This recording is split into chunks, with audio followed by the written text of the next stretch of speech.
we're going to be showing you how to make custom DIY magnets. I think these are super cool and you can use them for anything. The refrigerator, your locker at school, anything that has metal on it. Let's get started! So, to make this DIY, you will need some cardboard pieces from something. These llamas here were actually from a granola bar box. Also, you can always use a drawing or something that you colored. I actually colored this little like sunset thing. And obviously, to make magnets, you will need some magnets. So we actually have this huge roll of magnet here.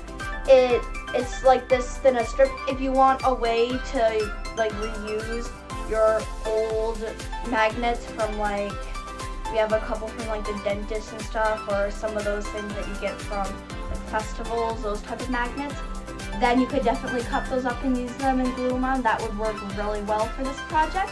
So, yeah, we're gonna go ahead and get started. So, the first thing that you'll need to do if you're doing the paper method, you will need to take your piece of paper, and as you can see, it's very flimsy and it won't look very good with a magnet onto it. So you are going to want to take it, and you can obviously trace it, but I didn't really want to do that. And you just want to cut out around it.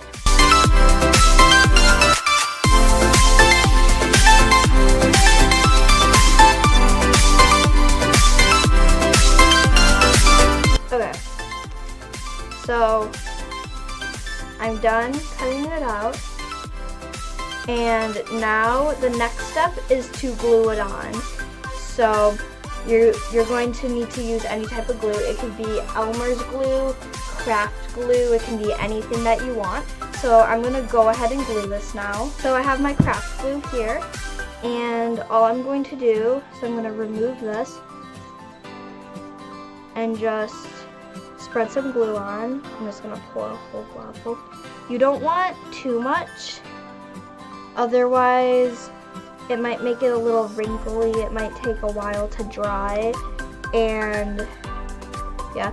Oh, you could always tape this too if you want this to be a quicker craft. Okay, I'm just going to use my fingers. Yeah, if you want this to be quicker, you can always use tape. I decided that I'm just going to use glue though, because that will hold up better. And to spread the glue on, you could always use a paintbrush, but I don't really feel like it. So now I'm just going to place this on here.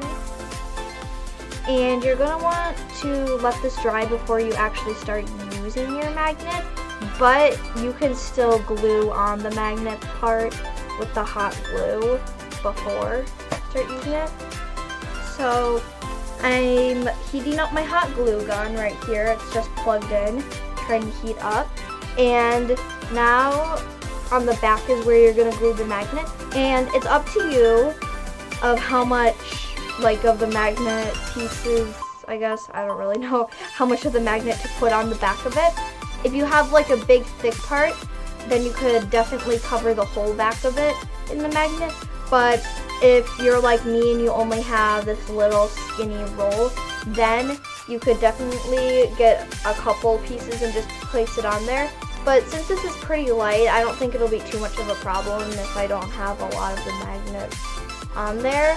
But if you have like a really heavy thing, like maybe a heavy piece of cardboard or something like that, you're definitely going to want to use a lot. But now what I'm going to do, I'm just going to sort of, not really, but sort of like measure it a little bit. I'm just going to do a strip just like this. And this magnet that I have here is pretty easy to cut, so I can just cut it right there. There we go. So I think this is all I'm going to do. I don't really need that much for this because this is going to be very light. It's not heavy at all. So I'm going to set that right there.